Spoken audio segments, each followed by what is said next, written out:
السلام عليكم ورحمة الله وبركاته. الحمد لله نحمده ونستعينه ونستغفره ونعوذ بالله من شرور أنفسنا ومن سيئات أعمالنا. من يهده الله فلا مضل له ومن يضلله فلا هادي له.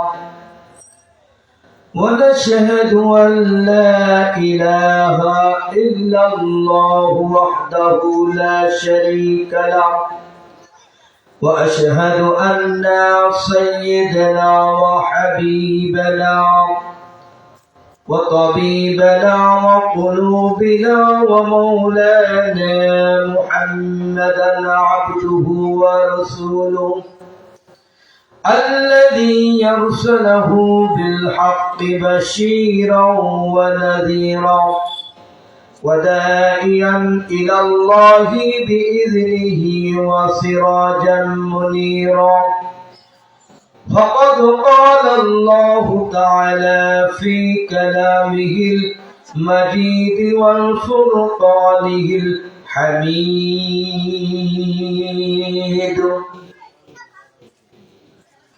أعوذ بالله من الشيطان الرجيم.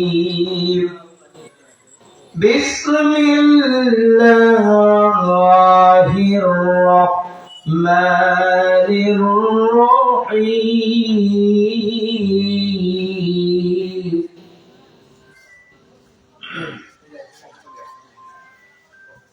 حتى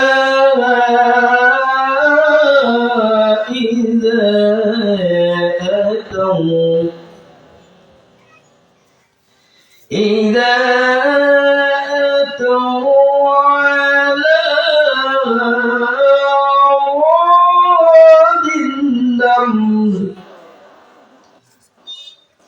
قالت نملة يا أيها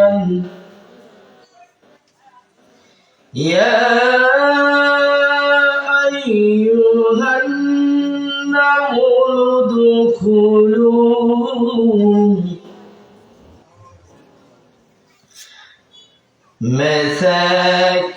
مساكنكم لا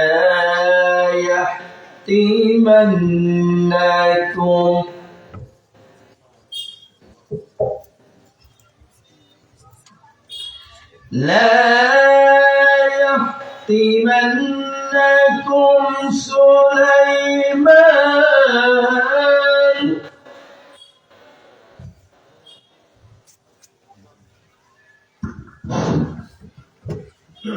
সম্মানিত সুধী মণ্ডলী, আজকের এই মহতী তাফসীর কোরআন মাহফিলে আমাদের আরো একজন বিশেষ অতিথি, একজন বিশিষ্ট রাজনীতিবিদ, বাঘা উপজেলা বিএনপির আহ্বায়ক কমিটির সম্মানিত সদস্য জনাব মোহাম্মদ সুরুজ্জামান সুরুজ ভাই, উনি আমাদের মাঝে উপস্থিত হয়েছেন। উনাকে বিনীত অনুরোধ করছি আপনাদের সামনে একটু সালাম পেশ করবেন। আসসালামু আলাইকুম, সবাইকে ধন্যবাদ। আপনাদের মাঝে আমি আসতে পেরেছি, এজন্য সুরজ ভাইকে অনেক ধন্যবাদ। হুজুর, لا يحطمنكم سليمان وجنوده وهم لا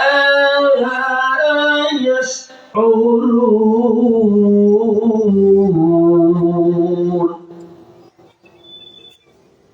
وقال النبي صلى الله عليه وسلم: أخلص دينك يكفيك العمل القليل. أفضل العبادة تلاوة القرآن خيركم من تعلم القرآن إن الله وملائكته يصلون على النبي يا أيها الذين آمنوا صلوا عليه وسلموا تسليما اللهم صل على سيدنا مولانا محمد وعلى آل سيدنا مولانا محمد صل على نور خدا বৈজ্ঞানিকের মূল তুমি কোন বাগানের ফুল চরণ সাগর বন জঙ্গলে মুহাম্মদ রাসূল তুমি মুহাম্মদ রাসূল আলহামদুলিল্লাহ যাবতীয় তারিফ প্রশংসা আদায় করি যে মহান রব্বুল আলামিন আমাদেরকে গাওপাড়া হাফেজিয়া মাদ্রাসার উদ্যোগে তাফসীরুল কুরআনুল মাহফিল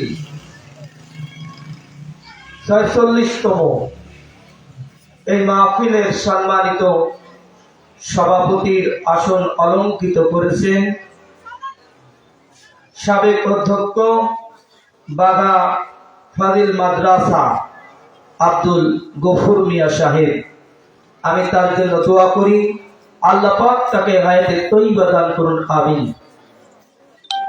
আরো আমার পাশে আসন অলংকৃত করেছেন সম্মানিত বিশেষ অতিথি সাহেব। আমার সামনে যারা বসে আছেন, আমার মাইকের আওয়াজ যারা শুনতে পাচ্ছেন, সকলকে মুবারকবাদ। আরেকটিবার সালাম জানাই, আসসালামু আলাইকুম ওয়া রাহমাতুল্লাহি ওয়া বারাকাতুহু।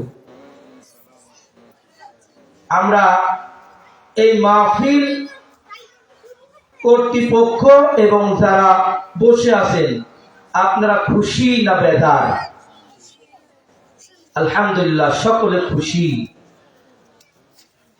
এজন্য খুশি আমরা জান্নাতের বাগানের মধ্যে বসার সুযোগ পেয়েছি, বলেন ঠিক কিনা? এমন একটি মজলিস পৃথিবীর মধ্যে এত দামি মজলিস আর কোথাও নাই, বলেন ঠিক কিনা? এই মজলিসটার এত দাম রব্বুল আলামিনের কাছে। যেখানে কুরআন এবং হাদিস থেকে আলোচনা পেশ করা হয়, সেই জায়গাটা ছোটখাটো জায়গা না, বড়। এটা এমন একটি বিশাল, সেটা হলো জান্নাতের বাগান, বলেন সুবহানাল্লাহ। আসুন সকলে জান্নাতের বাগানের মধ্যে আমরা বসে যাই। আল্লাহ রাব্বুল আলামিন তার রাসূলের প্রতি দরুদ ও সালাম পাঠ করছি। সকলের জবান খুলে জোরে সোরে সকল করছি সাল্লাল্লাহু আলাইহি ওয়াসাল্লাম। এই মাহফিলটা যতক্ষণ চালু থাকবে ততক্ষণ পর্যন্ত আল্লাহ অসংখ্য রহমতের ফেরেশতা বেষ্টন করে থাকবেন, বলেন সুবহানাল্লাহ। মাহফিলটা চালু হয়েছে, রহমতের ফেরেশতা হাজির হয়েছে। বলেন এই মাহফিল রাত 12টার পরে চালু থাকবে? থাকবে না, মাহফিলটা বন্ধ হয়ে যাবে, রহমতের ফেরেশতারাও থাকবে না। সম্মানিত ভাইরা, লক্ষ্য করুন, মাহফিলটা যখন শেষ হয়ে যাবে, অসংখ্য রহমতের ফেরেশতা এখানে থাকবে না, তারাও চলে যাবে, মহান রব্বুল আলামিনের দরবারে হাজির হয়ে যাবে। হাজির হয়ে যাবে সেখানে। আল্লাহ পাক রব্বুল আলামিন দেখেন, দেখার পরেও ওই সকল রহমতের ফেরেশতাদেরকে জিজ্ঞাসা করবেন, ফেরেশতারা কোথায় গিয়েছিলে, কোথায় থেকে আসলে?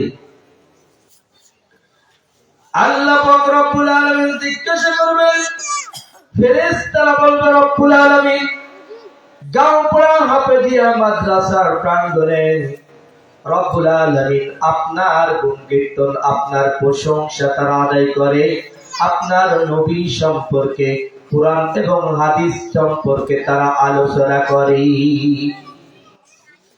আল্লাহ রাব্বুল আলামিন বললেন, ফেরেশতারা তারা কি চাই, কি তার মনের আশা, কি তার মনের বাসনা, তারা কি চাই, কারণটা কি? ফেরেশতারা বলবে, রব্বুল আলামিন আপনার প্রশংসা, আপনার তাসবিহ পাঠ করে, গুণ কীর্তন করে, আপনার জাহান্নাম থেকে তারা বাঁচতে চায়, আর সেখানে তারা জাহান্নামের আলোচনা করে এবং জান্নাত পেতে চায়। এই জান্নাত সম্পর্কে ওই গাঁওপাড়া হাফেজিয়া মাদ্রাসায় আলোচনা হয়েছে, সেখানে আমরা ছিলাম, সেখান থেকে রব্বুল আলামিন আপনার দরবারে হাজির হয়েছি। আল্লাহ পাক বলবেন, ফেরেশতারা যারা জান্নাত পেতে চায়, জাহান্নাম থেকে তারা বাঁচতে চায়, আমার ফেরেশতারা তারা জাহান্নাম দেখছে কিনা, জান্নাত দেখছে কিনা? ফেরেশতারা বলবে, রব্বুল আলামিন দেখে নাই, অদেখার প্রতি বিশ্বাস তাদের অন্তরের মধ্যে রয়েছে। আল্লাহ পাক বললেন, ফেরেশতারা সাক্ষী থাকো, গাঁওপাড়া হাফেজিয়া মাদ্রাসার প্রাঙ্গণে যারা আমার প্রশংসা, আমার তাসবিহ, আমার গুণ কীর্তন যারা করলো, আমার জান্নাত যারা বাসনা, জাহান্নাম থেকে তারা বাঁচতে চায়, তোমরা সাক্ষী থাকো, যারা আলোচনা ওই সামিয়ানার নিচে যারা ছিল, তাদের জীবনের সব গুনাহ খাতা আমি আল্লাহ মাফ করে দিব। সুবহানাল্লাহ।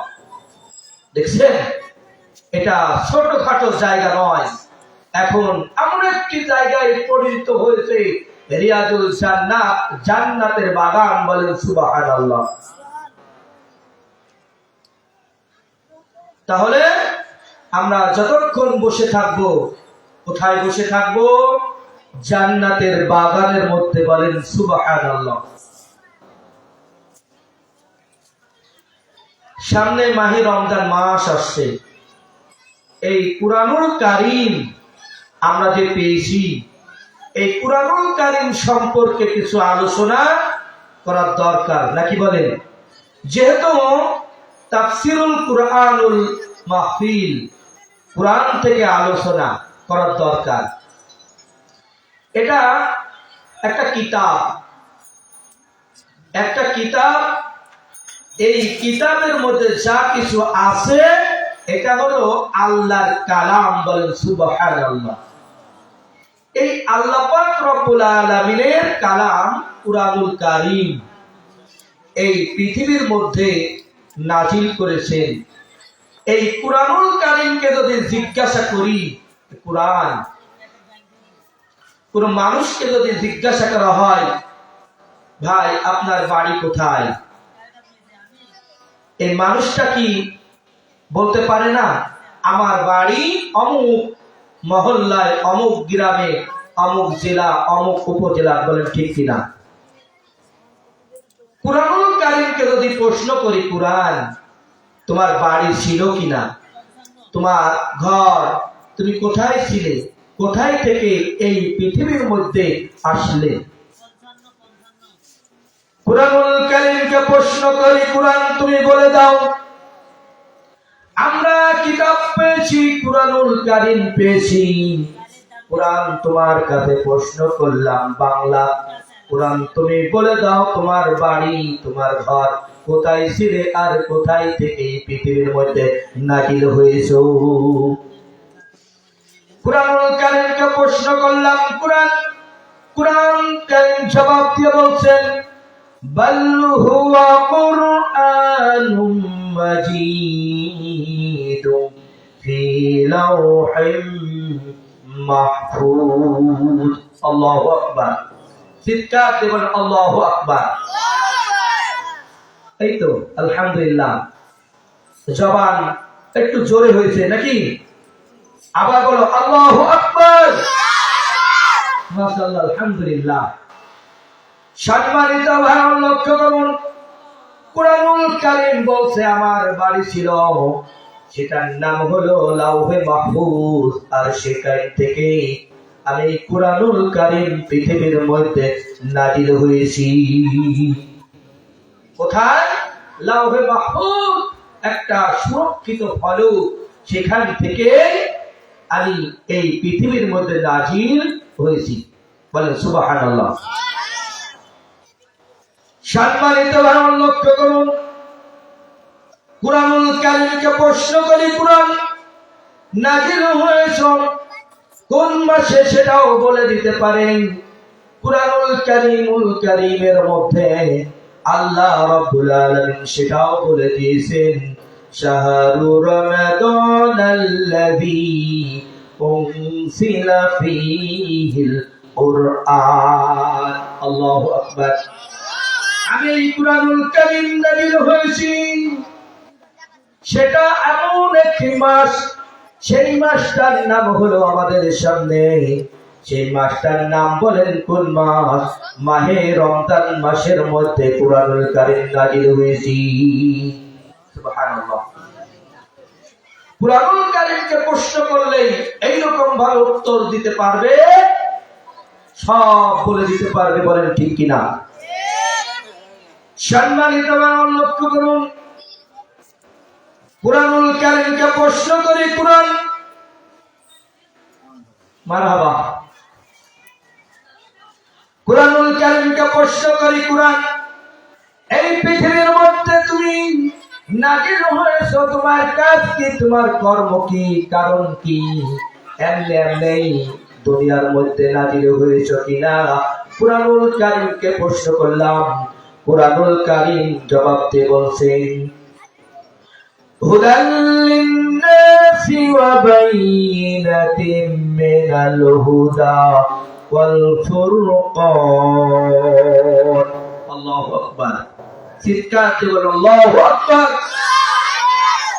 আমি এই কুরআনুল কারীম নাযিল হয়েছে দুনিয়ার মধ্যে সকল মানুষের জন্য, হুদাল লিন্নাস, সকল মানুষের জন্য মুক্তি দেওয়ার জন্য, জাহান্নাম থেকে বাঁচানোর জন্য আমি এই কুরআনুল কারীম তোমাদেরকে, বিশ্ববাসীকে জান্নাতে নেওয়ার জন্য আমি কুরআনুল কারীম নাযিল হয়েছি।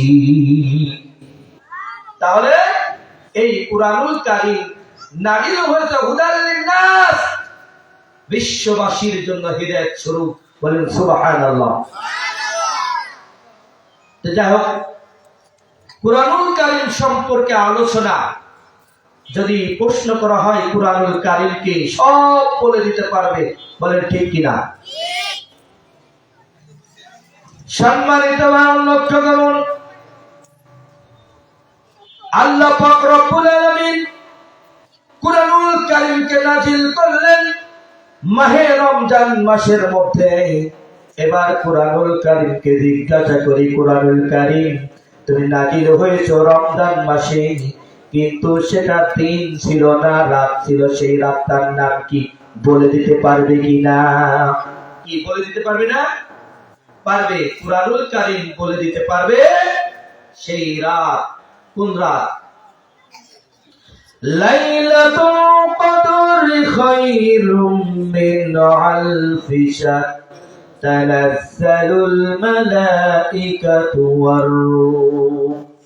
আমি কুরআনুল কারীম নাযিল হয়েছে রমজান মাসের মধ্যে এমন একটি রাত আছে, সেই রাতটার নাম হলো লাইলাতুল কদর, রজনীর রাত। আর সেই রাত্রেই আমি কুরআনুল কারীম নাযিল হয়েছি। বলেন সুবহানাল্লাহ। আরো জোরে বলেন সুবহানাল্লাহ। আসুন এই কুরআনুল কারীমের আলোচনা হবে, আমরা কুরআনুল কারীমের আলোচনা শুনব এবং আমল করব, ঠিক কিনা?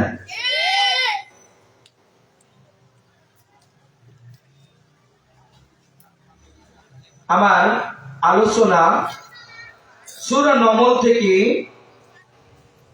18 নম্বর আয়াত তেলাওয়াত করেছি, আমার সাথে একটু পড়বেন।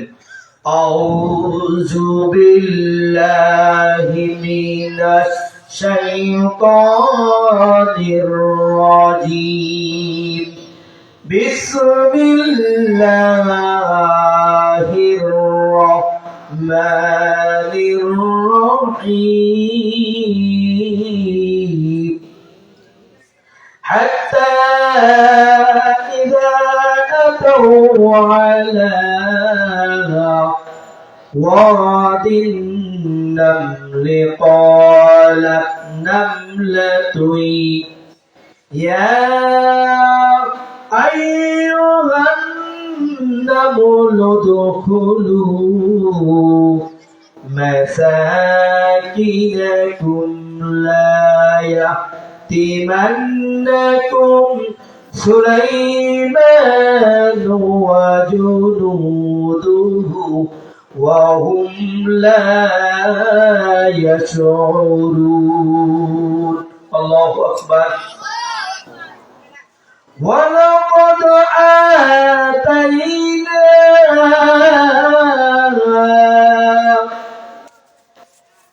داود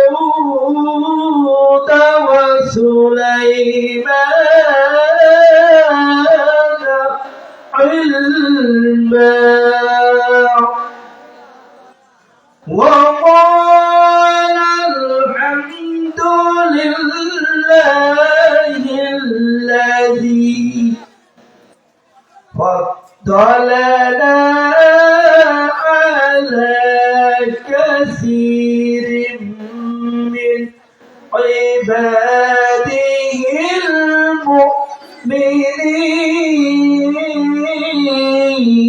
المؤمنين. الله أكبر. সম্মানিত লক্ষ্য করুন,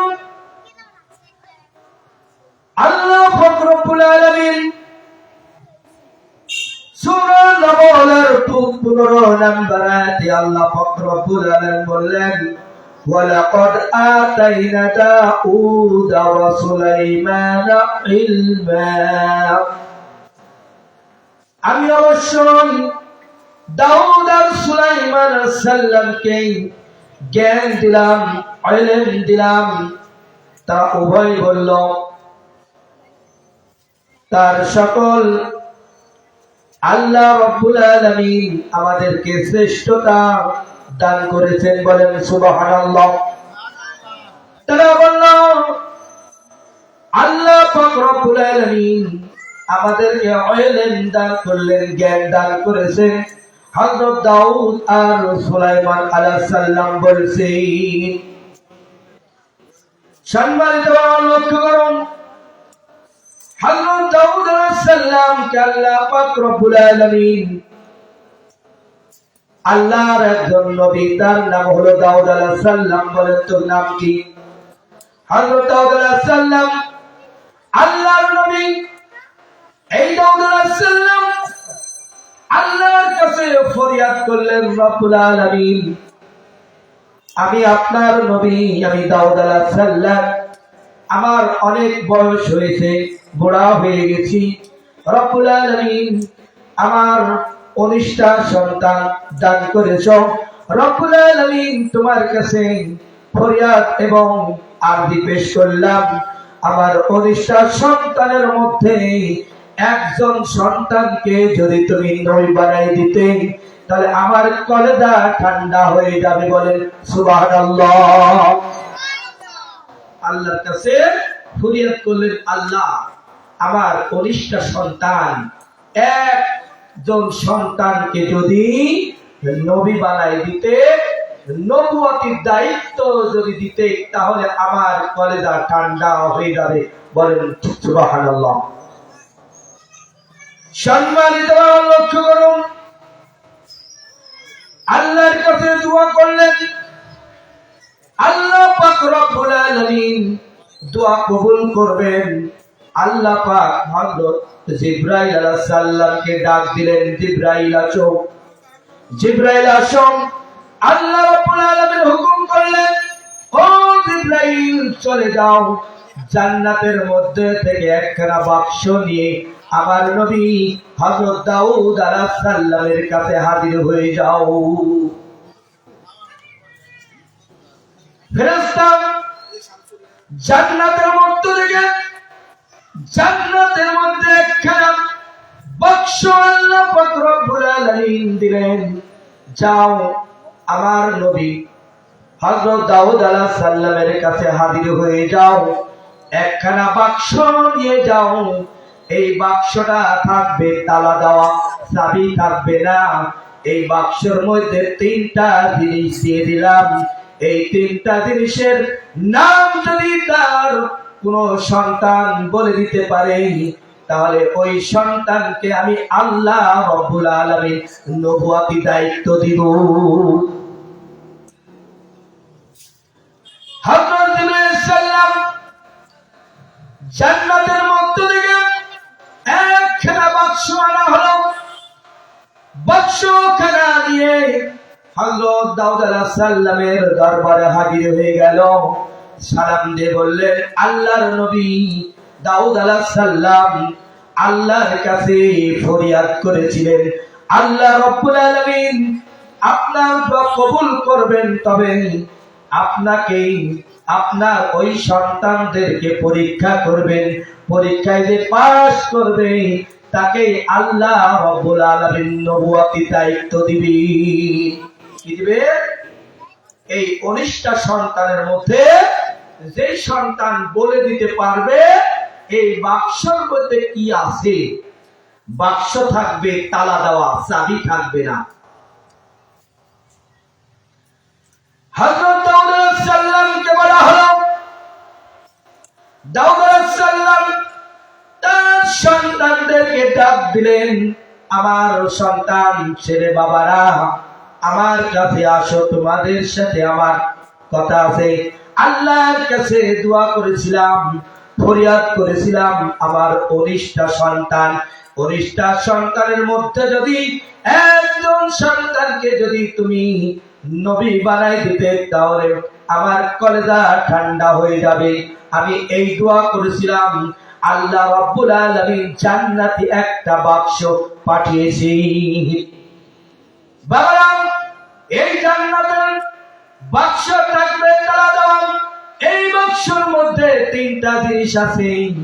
এই 3টা জিনিসের নাম তোমাদের মধ্যে আমার যে কেউ কোন সন্তান বলে দিতে পারবে, তাকে আল্লাহ রাব্বুল আলামিন তাকে নবী বানাবে। হযরত দাউদ আলাইহিস সালাম বললেন, এইবার কি করলাম? প্রথম নাম্বার ছেলেকে ডাক দিলেন। হযরত দাউদ আলাইহিস সালাম বললেন, বাবা প্রথম সন্তান আসো, এই বাক্সের মধ্যে কি আছে যদি বলে দিতে পারো, তাহলে তোমাকে নবুয়তি দায়িত্ব দিবে। কিন্তু এই বাক্সখানা রয়েছে তালা দেওয়া। প্রথম সন্তান বলল, আব্বাজান এই বাক্স আছে তালা দেওয়া, আমি একজন সাধারণ মানুষ, তালা দেওয়া আছে, এই বাক্সর মধ্যে কি আছে আমি একজন সাধারণ মানুষ, আমি বলতে পারবো না, বলে দিতে পারবো না।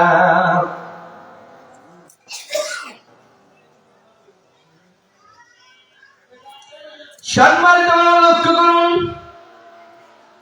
হযরত দাউদ আলাইহিস সালাম দ্বিতীয় পুত্রকে, দ্বিতীয় সন্তানকে ডাক দিলেন, বাবা আসো, এই বাক্সখানা তালা দেওয়া আছে চাবি ছাড়া, এই বাক্সর মধ্যে কি আছে তুমি যদি বলে দিতে পারো তাহলে আল্লাহ রাব্বুল আলামিন তোমাকে নবুয়তির দায়িত্ব দিয়ে তোমাকে আল্লাহ নবী বানাই দিবে।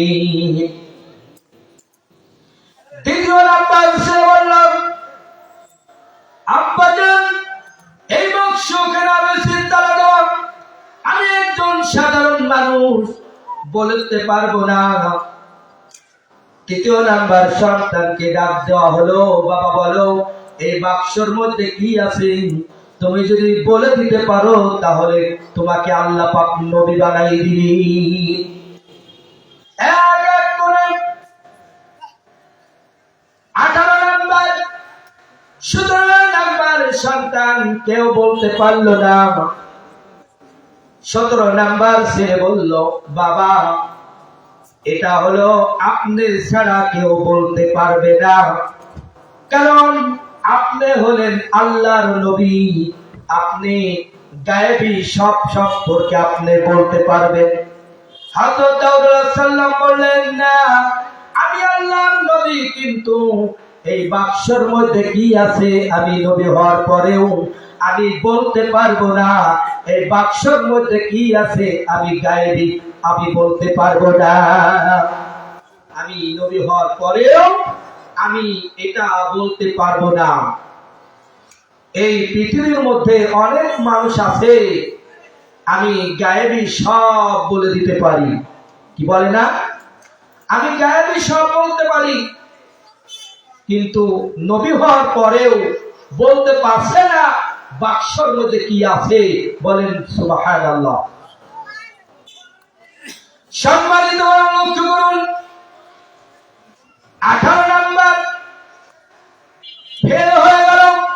19 নাম্বার সন্তান আল্লাহর নবী হযরত দাউদ আলাইহিস সালাম ডাক দিলেন, বাবা আসো, তার নাম হলো হযরত সুলাইমান আলাইহিস সালাম। 19 নাম্বার সন্তান হযরত দাউদ আলাইহিস সালাম ডাক দিলেন, বাবা আসো, এই বাক্সখানা রয়েছে তালা দেওয়া চাবিবিহীন, এই বাক্সর মধ্যে 3টা জিনিস দিয়েছেন, আল্লাহর কাছে ফরিয়াদ করেছিলাম 19টা সন্তানের মধ্যে যদি আল্লাহ একজন ছেলেকে যদি তুমি নবুয়তির দায়িত্ব দাও তাহলে আমি খুশি থাকবো। 19 নাম্বার ছেলে হযরত দাউদ আলাইহিস সালাম ডাকলেন, বাবা সুলাইমান আসো, ও সুলাইমান আসো, এই বাক্সর মধ্যে কি আছে তুমি যদি বলে দিতে পারো আল্লাহ রাব্বুল আলামিন তোমাকে নবুয়তির দায়িত্ব দিয়ে তোমাকে নবী বানাই দিবে। হযরত সুলাইমান সাল্লাম বললেন, বাবা এই বাক্সর মধ্যে কি আছে, এটা সাধারণ বিষয় নয়। দেখেন পরীক্ষার হলে যাই পরীক্ষা দেওয়ার জন্য, টাকার বিনিময়ে পরীক্ষা দেওয়ার পূর্বে নকল এবং প্রশ্ন ফাঁস হয়ে থাকে, বলেন ঠিক কিনা। ওই প্রশ্ন যখন টাকার বিনিময়ে সংগ্রহ করে, ওই প্রশ্ন যদি পড়ে তারপরে লিখতে পারবে, সব হব খাতায় লিখতে পারবে, বলেন ঠিক কিনা। সুলাইমান আলাইহিস সালাম বললেন, আব্বাজান এই বাক্সর মধ্যে কি আছে সাধারণ কোন মানুষের ক্ষমতা নাই, যিনি আল্লাহ পাক যদি ওই রকম যদি তাকে প্রশ্ন ফাঁসের মতো যদি না বলে দেয় তাহলে এই বাক্সর মধ্যে কি আছে কারো বলার কোনো ক্ষমতা থাকে না, ক্ষমতা থাকে না। আল্লাহ পাক রব্বুল আলামিন জানিয়ে দিয়েছেন। হযরত দাউদ আলাইহিস সালাম তার সন্তান সুলাইমান আলাইহিস সালামের কথা শোনার পরে তিনি অবাক হয়ে গেলেন। আমার সন্তান কি বলে, কঠিন কথা বলে, এটা সাধারণ কোনো মানুষ বলতে পারবে না। এই বাক্সের মধ্যে কি আছে না দেখে কেউ বলতে পারবে না, বলেন ঠিক কিনা? আল্লাহ পাক রব্বুল আলামিন গায়েবের মাধ্যমে সুলাইমান আলাইহিস সালামকে জানিয়ে দিয়েছেন, বলেন সুবহানাল্লাহ। এই বাক্সের মধ্যে তিনটা বিষয় দিয়েছে আল্লাহ পাক রব্বুল আলামিন। আল্লাহ পাক রব্বুল আলামিন তিনটা জিনিস দিয়েছেন। এই তিনটা বিষয় জানার অপেক্ষায় ছিলেন হযরত দাউদ আলাইহিস সালাম। এই বাক্সের মধ্যে তিনটা জিনিস রয়েছে, এটা শোনার জন্য অতি আগ্রহী তিনি অপেক্ষায় ছিলেন। এই বাক্সের মধ্যে তিনটা জিনিস আছে, এটা আমরা শোনার জন্য অপেক্ষা করব। অপেক্ষা করব? থাকবেন না ভাগবেন বলেন তো? থাকবেন তো? লিল্লাহে তাকবীর, আল্লাহু আকবার, আমিন। আল্লাহ পাক রব্বুল আলামিন মিনাল ইলমি ইল্লা কলিল, আল্লাহু আকবার। আল্লাহ রাব্বুল আলামিন বলেন, দুনিয়ার মানুষ তোমাদেরকে আমি সামান্যতম জ্ঞান দিয়েছি। বলেন কি দিয়েছি? সামান্যতম জ্ঞান দিলাম। অল্প জ্ঞান আল্লাহ রাব্বুল আলামিন গোটা পৃথিবীর মানুষকে দিয়েছে। অল্প জ্ঞান, সামান্যতম জ্ঞান আল্লাহ পাক দিয়েছেন আমাকে আপনাকে। সামান্য জ্ঞান নিয়ে আজকে কোথায় চাঁদের দেশ, সেখানে মানুষ যায়, সেখানে থাকার জন্য বসবাস করে, ঠিক কিনা? অল্প জ্ঞান, বেশি জ্ঞান দিচ্ছে আল্লাহ পাক বলছেন অল্প জ্ঞান, আমা উতীতুম মিনাল ইলম ইল্লা কলিল। আমি তোমাদেরকে অল্প জ্ঞান দিয়েছি। অল্প জ্ঞানের বিনিময়ে আজকে মোবাইল সফটওয়্যার দেখেন, কথা বলা যায় কোথায় আফ্রিকার জঙ্গল, আর এই গাঁওপাড়া এখান থেকে যদি কল দেওয়া হয় সেখানে সব কিছু দেখা যায়, সেখানে কি করে, ঠিক কিনা? এটা অল্প জ্ঞানের বিনিময়ে আল্লাহ পাক সবটা মাথার মধ্যে বসিয়ে দিয়েছেন, বলেন সুবহানাল্লাহ। সামান্যতম জ্ঞান বোঝানো হয়। দেখেন আল্লাহ রাব্বুল আলামিন আটলান্টিক মহাসাগর দিয়েছে পৃথিবীর মধ্যে, প্রশান্ত মহাসাগর দিয়েছে, বলেন ঠিক কিনা? বলেন তো আটলান্টিক মহাসাগরের পানি অল্প না বেশি? অল্প না বেশি? বেশি, অনেক বেশি। প্রশান্ত মহাসাগর দিকটাকে দেখি, প্রশান্ত মহাসাগরের পানি কম না বেশি? আমার আপনার পাশে বাঁধা দিঘি, এই দিঘির মধ্যে পানি বলেন তো কম না বেশি? আমার আপনার বাড়ির পাশে পুকুর, পুষ্কুনি আছে, পুষ্কুনির মধ্যে পানি কম না বেশি আছে বলেন? আমার আপনার প্রত্যেকের বাড়ির মধ্যে টিউবওয়েল আছে, টিউবওয়েলের পানি কম না বেশি? অনেক বেশি। সম্মানিত লক্ষ্য করুন, আটলান্টিক মহাসাগর মাঝখানে একটা টোপ পাখি, একটা উড়ন্ত পাখি প্রশান্ত মহাসাগরের মধ্যে একটা মাছ দেখে গেল। একটা ছোট্ট মাছ আটলান্টিক মহাসাগরের পানির উপর একটা মাছ ভাসছে, উপর থেকে একটা পাখি ঠোক দিয়ে ওই মাছটা নিয়ে উত্তোলন করে আবার উড়ান্ত দিয়ে চলে গেল। পাখিটা আটলান্টিক মহাসাগরের মধ্যে তার ঠোঁটটা ডুবে দিল এবং পাখিরা উড়ন্ত পাখি উড়াল দিয়ে চলে গেল। বলেন তো ওই পাখির ঠোঁটের মধ্যে কতটুকু পানি উত্তোলন হয়েছে? কতটুকু উত্তোলন হয়েছে বলতে পারবো? এই প্রশান্ত মহাসাগর, আটলান্টিক মহাসাগর, এই সাগরের মাঝখানে একটা পাখি যদি ঠোক দেয় আর এই পাখি উড়াল দিয়ে যদি চলে যায়, বলেন তো এই প্রশান্ত মহাসাগরের পানি কমেছে না বেড়েছে? কতটুকু কমেছে? 100টা না ধরে নিলাম 100 গ্রাম পানি উত্তোলন হয়েছে। এই আটলান্টিক মহাসাগর টের পেয়েছে তার কাছ থেকে অনেক পানি কমে গেছে, কমে যায় নাই, অল্প পানি বুঝতেই পারেনি তার প্রশান্ত মহাসাগর থেকে 100 গ্রাম পানি উত্তোলন হয়েছে, টের পায় নাই। সম্মানিত লক্ষ্য করুন, আল্লাহ রাব্বুল আলামিন প্রশান্ত মহাসাগরের পানি অল্প 100 গ্রাম উত্তোলন হয়েছে। আল্লাহ রাব্বুল আলামিন গোটা পৃথিবীর মানুষের কাছে সামান্যতম জ্ঞান দিয়ে পাঠিয়েছে। চিন্তা করেছেন, সামান্যতম জ্ঞান। ওয়া উতুতুম মিনাল ইল্লা কলিল, বলেন সুবহানাল্লাহ। অল্প জ্ঞানের মাধ্যমে আজকে আমরা গোটা পৃথিবীকে আমরা জয় করেছি, বলেন ঠিক কিনা? এই যে কম্পিউটার, মোবাইল, এটা অল্প ব্রেন, অল্প বুদ্ধি খাটিয়ে এটা তৈরি করেছে, বলেন ঠিক কিনা? সম্মানিত লক্ষ্য করুন, হযরত দাউদ আলাইহিস সালাম 3টা বিষয় শোনার অপেক্ষা আছেন। আমার সামনে যারা বসে আছেন তারা অপেক্ষা করবেন, শেষ সময় আমার আলোচনা যখন শেষ হবে 3টা বিষয় বলে শেষ করব। হযরত দাউদ আলাইহিস সালাম হযরত আবু হুরায়রা থেকে বর্ণনা করলেন, আল্লাহ রাসূল বললেন হযরত দাউদ আলাইহিস সালাম ছিলেন আল্লাহর নবী।